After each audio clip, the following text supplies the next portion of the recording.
So, after more than 65 years of independence, ask many Nigerians and they'll say that hope has turned into hopelessness and laughter has fallen silent. They say that there needs to be a significant turning point in the huge political turbulence that's engulfed Nigeria for decades. And the way to achieve this is through a new, all-inclusive People's Constitution. Nigeria's National Assembly is currently conducting a review of the 1999 Constitution, aiming to amend key areas. The goal is to address issues and gaps in the current Constitution and ensure its legitimacy through public participation. But while this process is going on, the call is out by many eminent Nigerians, including the legal luminary and former president of the Nigerian Bar Association, Wale Olanipekun, for a much more root and branch constitutional overhaul. He, the Patriots Group, and many others have been leading a citizen constitutional intervention driven by what they say is a growing sense of public urgency to completely overhaul the 1999 Constitution to make it more inclusive. So, can the National Assembly be persuaded that what they're doing is simply tinkering around the edges, and that Nigeria is in dire need of a new constitutional framework that reflects the aspirations and realities of its people? Well, for more on this, I'm joined now in the studio by a member of the Joint Secretariat of the National Political Summit, Dr. Akin Fapohunda, who is also an eminent member of the Patriots Group and is the Director of Research at the Afenifere Group. Thank you very much indeed for coming in. Thank you very much. It's good to see you again. Thank you very much. So basically, Mr. Olanipekun is sending out an urgent call to the National Assembly to stop this review and amendment process of the 1999 Constitution, drop that Constitution altogether, and focus instead on coming up with a fresh People's Constitution that would be subjected to a referendum that would give it the imprimatur of the people. Do you agree with him that this current Constitution review exercise is something of a waste of time and money? Absolutely. Olanipekun Wole and Olisa Agbakoba, they are the two brightest minds we have in this country. And they've spoken truth to power.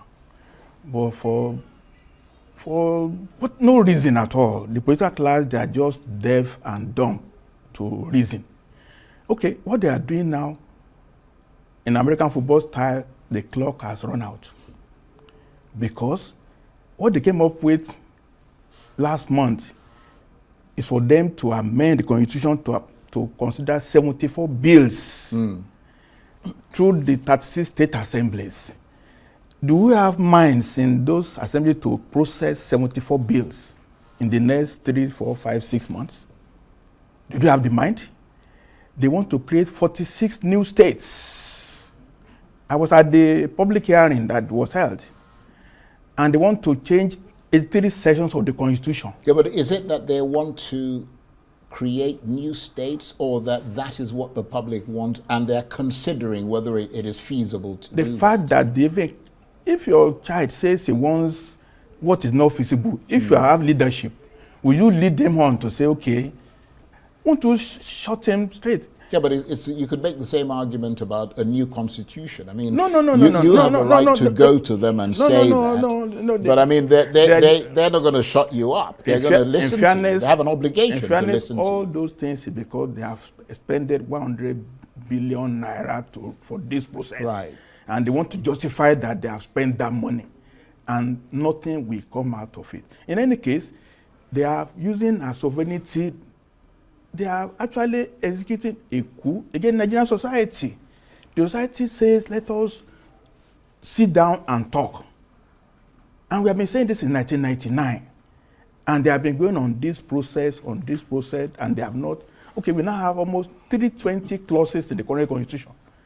It's job for the lawyers, interpretation. Everything is wrong with it. The Constitution we have now is not fit for purpose.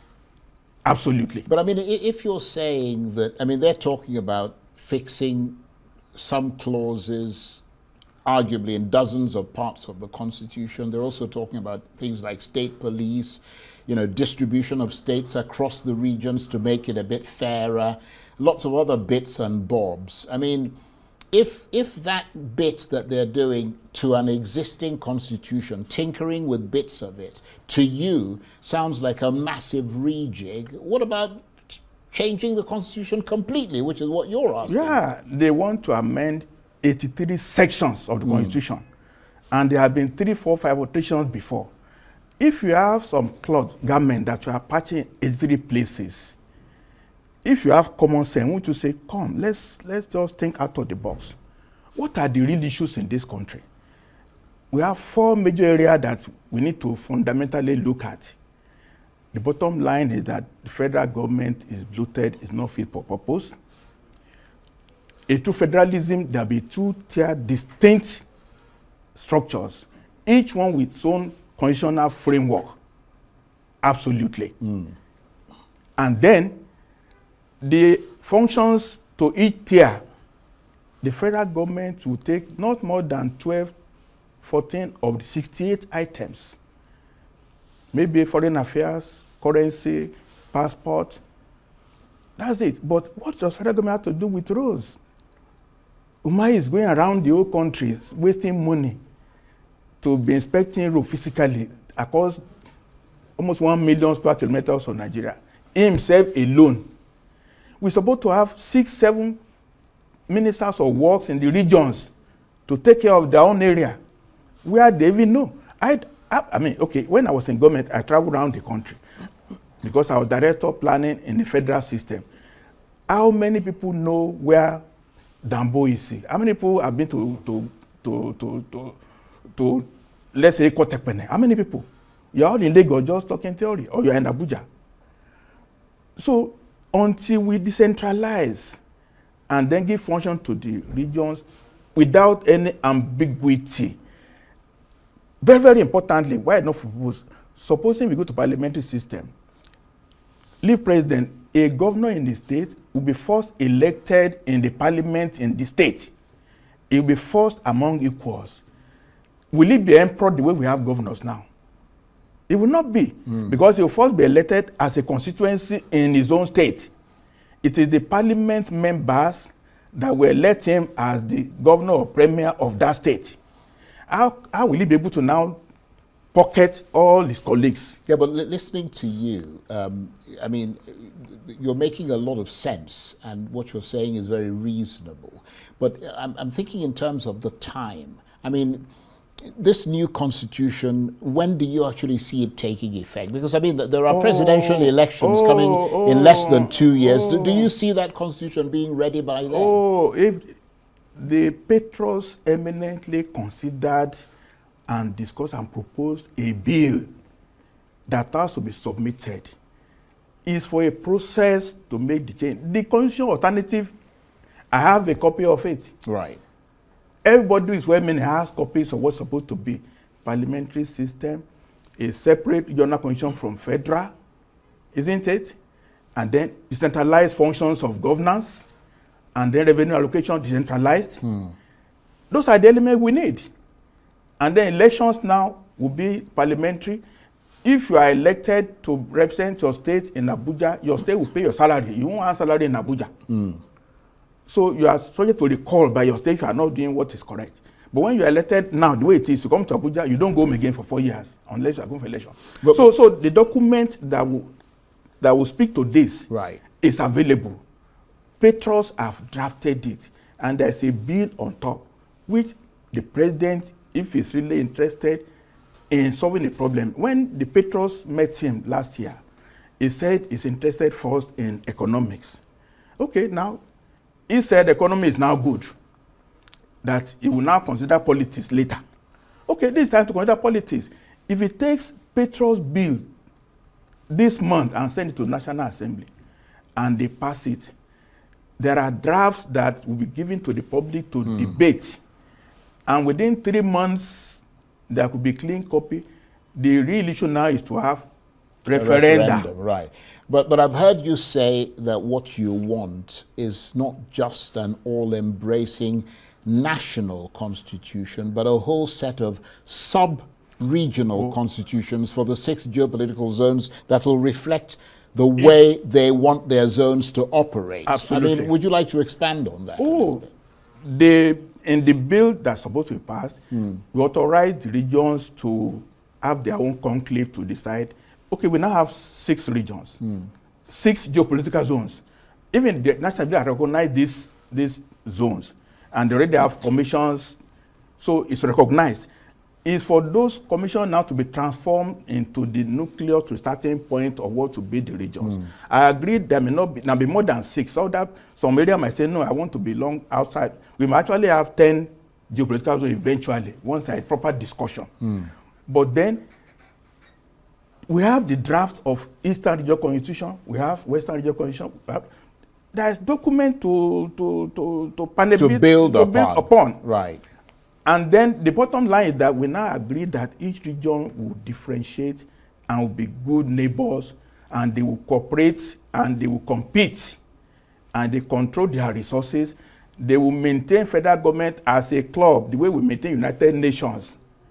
That's the model that will not, you don't need to be fighting for 100 million to buy form to be president of in Abuja. You don't need that. You have to have some access to some unclean money to want to pay 100,000, 100 million naira. That's just form. Not the real election. You have to go 36 states, hiring private jets and fueling it, and just shouting one nation, and that's all. Well, no manifesto, nothing. It sounds like, well, certainly the sense that I'm getting is that you think Nigeria's leaders, and that includes members of the National Assembly, have really no respect for their people, and that they believe that their personal interests are the interests of the people, because that's an assessment I've heard you voice in some of your public comments. Absolutely, because some of them are my friends. They are from my area. If you sold your house and you bought from 50 million to run for Senate, and then you go to Abuja, you have to rent house 10 million per annum, pay 5 years. You are just investment, you are recouping what you have brought in. So they don't listen. I've sent documents to me, they don't reply me at all. They don't. Because I'm talking now, they're trying to survive. They're in survival mode, but they're in darkness until we put on the light. In fact, they are suffering. I've been with some of them where people from their village come in and say, give us Trump, give us money, we can't go back. They have to raise money to pay their constituents to go back. Otherwise, they have to pay hotel bills for them. They are in big trouble, but somehow, somebody has to call them to say, look, you are just killing yourself. If I'm a senator now to come back next time. It's like being a drug addict, isn't it? Unless you go through rehab. Absolutely. To get you off it, you're just going to keep doing it, even though you hate yourself for doing it. So to contest next time now, you are raising 50, 100 million to survive the next election. Otherwise, you will not come back again. But I'm sure you know, Dr. Fapohunda, that some people have argued that it is not the Constitution, but the people that matter, those whose job it is to implement that Constitution. No. I mean, if it doesn't matter, why have a Constitution at all? I guess that's a question that No. Structure and form and format matters. If you land in Heathrow Airport today, you will behave. You, Senator, you carry your bag. You enter the train. Do you have people carrying your bags everywhere in Heathrow when you land? The structure, the form, format there is different. But here is for big money, it's for godfathers. It's for you to have 50 SUVs following you. So the system here allows us, as I said earlier on, supposing the governor is elected first into the House of Assembly, and then from there his colleagues now do electoral college vote to say you are first among equals to run the government on behalf of our party. Will it transform easily to an emperor the way we have now? But you don't know how the governor got his election. He got in there on his own way. He bought his way to annex or BSA through police. And he's not going to listen to you at all. If you don't do anything, he will starve you of funds. He will dissolve the local government council, and then nothing will happen. Because it's just on his own. It's actually on his own. Let me not talk about the president that just awarded contract, 15 trillion.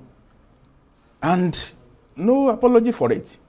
It's being claimed as, but the process is very important. Even if the road is built, that process is faulty. is flawed forever. Right. So it is about the politics of self-interest that's being practiced in this country, where I think I've heard you say this again before, where everything is mine versus yours. And if President Tinubu does something today, someone from a different ethnic group will say it's bad, not because it's really bad, because it doesn't benefit his people. In such circumstances, how would you use a new constitution to change all that? If we decide now, I believe honestly, something will have to happen. They can't on their own. Like it's what you said, a drug addict cannot just walk to rehabilitation on his own. Very rare. Something has to happen. I pray it's not going to be the extreme. But in the last few days now, the mere talking about coup, it has entered into a psyche now. We used to, no one want to even say it before, up to this last week. Now that we have said it, is it not? So, we have to welcome more of such aberrations in the next couple of months. If the political class want to be reasonable, somebody have to call them. Our former head of states are too quiet. General Gowon, General Bangida. So there's some leadership in the society that will call people in the private, say, look, we can't continue like this. Former Chief Justice, and I'm disappointed in the Council of State. They were in a meeting, they could not pick out some cases. They just were sleeping in the Council of State or what? President can make proposal for clemency, but some of these justices were on seat while the cases were going through the appeal process. Were they not there in that Council of State before say, this Sandal woman, we are just convicted her. So they were simply rubber stamping everything, basically. So it means we have nobody to have moral right to correct us. And if you don't have that, I pray we don't have some extra legal, extra judicial means to say no. Right. What you are doing is wrong. Well, I mean, as I mentioned before, the National Assembly has said that if the people make it known loudly at the public hearings that they want a completely new constitution, that the National Assembly will have no choice but to hearken to their demand. Are you mobilizing the people to make that call loudly, or do you think it's up to President Tinubu to lead that charge? In any society, there are some elites that dictate direction. You don't expect common market women, gate man to change what's happening in Arise News. It's not possible. No, but what I'm saying is that you've been attending those public hearings. I mean, how loud is the call for a new constitution? If my voice, yeah. We are all colleagues. I'm about 70 years. We all lived through this country. I lived through the 50s and the 60s. We all know where the shoe is pinching. If they cannot take us, in fact, they ought to summon Baba Anyaku for him to stand at 92 years. Who else do you want to speak? What does he want? Even me, do I want position? No. Most of us speaking, we just want goodness for this country before we depart. We don't want this confusion where people are carrying guns everywhere, and look, the chaos that will happen in January when this tax reform comes to effect. When I'm reading all the provisions, everything, many people will just go to jail. Or you lose all the money you have, because all the steps before you start paying taxes. Maybe it would make people to revolt against the government when you start, seriously. Well, actually, you mentioned the word revolt, and I say that I pick that up advisedly. But are you puzzled that Nigerians are not more angry than they are about all that is going on? They are angry. They are angry only that the political class, they are used to shooting you down. How many people died in Kurudu during Abacha time? See the way people are shot during NSAS. Do you know their name? Do anybody care? The report they were set up, if I come out today now, I'm shot. So what happened? There is no consequence to you to protest in a civilized manner. I was talking to a former VC. In the last 3 days, come out to Abuja, I will join you. He said, but I will be shot. And he certainly didn't want to be shot, did he? For no reason. He will be shot. Every small thing, they just roll out guns, they roll out tear gas, they roll out live everything. Ammunition. Everything. So they just, look, the colonial system was even better than what we have now. If they were white people, we would have, but they are among us now. They are colleagues. Well, that's a controversial statement, so I wouldn't go that far. But to sum it up in a nutshell, your contention, in a nutshell, is that the 1999 Constitution was not designed for Nigeria to succeed, and that the Constitution of a country is always negotiated, where you come together and agree how you should live together, whether under a parliamentary or a presidential system of government, with unity in diversity at the core of it, not diversity in disunity. Absolutely. Is that a reasonably accurate summary? Absolutely, absolutely. We have to get to that point. I pray we'll get there in sane environment. But if the political class remain pretentious, if President Tinubu is not listening and is not acting, it will be very bad that everything will just collapse on his head. But he's a reasonable person. But he has played all his cards. He has enjoyed the presidency for all these years. 4 years is enough for anybody to do good. You don't need 8 years. He has body loan house to retire to. He has his own comfort. What is he enjoying in the villa that he cannot pay for himself? It will be good for him to authorize this bill that Petros have produced. And in 3 months, there will be debate. By May, there will be referendum. By October 1, the constitution will be ushered in, proclaimed. The next election will be parliamentary. Go to your region and just make arm bills, do door-to-door knocking. Win in your constituency. Once you win at that level, subsequently, it's electoral college. You submit your CV. If you are 30 members in the House of Assembly, submit your CV. We all look at it. You are an engineer, okay. Commissioner for Works. You are educationist, this. No need to do dog-eat-dog, all these things. Temperature will just come down. And 2027 will be a rebirth of a new country. It doesn't mean everything will be perfect. I agree. Because in the 6 geographical zones, there are people who say, I want to be alone. And it's not strange. In India, there are 28 states. There are 8 federal territories. Those who say they don't want to belong to a particular state, they are federal territories. So there are many clauses that we can do to accommodate everybody, but by consensus. That's what the Petros... That's the key thing. That's what Petros is advocating, and we would really want National Assembly to remove the ego. Ineka is senior, more experienced than any of them, including the Senate president. Why not give him the honor? Call him to the National Assembly. What is there? You mean Chief Emeka and your... Yeah. Right. They are all fighting Natasha. That's what they are doing. What else? What else are they doing more than that? Let's take serious issue and call this man and call his team. Let's debrief and let's do what is necessary. So are you optimistic? I'm not. But I'm pessimistically optimistic. Because they're just... Something has to push them, not on their own. Something has to push them. So are you going to intensify your lobbying efforts then? Appearing on this TV, you are doing the greatest service for the country, a civilized service, a more decorous service. We don't want where we'll be shouting and beating each other. They will hear what we are saying. They listen to your channel. But the president is the anchor person that will take initiative. The Petros met him and he said he's doing economics. He has done economy for 1 year. Now it's for political. Is to take the bull by the horn. So the time potentially is now. Oh, it's and they can finish in 6-7 months. Right. Because the drafts documents are ready. It's not to do any conclave, to do 3 years assembly, no. The document is available for public to debate all the nuance functions. For instance, we don't want INEC anymore. No federal election. Once you're elected in your region, your state, you come to electoral college in Abuja. We don't need INEC. The census is faulty. Census will be concurrent, not exclusive. There are many things that will bring the temperature down. Revenue, again, you work and eat, not share and go and eat.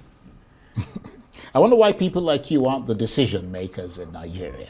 Well, but I want to thank you very much indeed. What you say will make a lot of sense to a lot of people. Dr. Akin Fapohunda is a member of the Joint Secretariat of the National Political Summit. He's also an eminent member of the Patriots Group and is the Director of Research at the Afenifere Group. Thank you very much indeed. Thank you very much for Good the to see you. opportunity. Thank you, sir.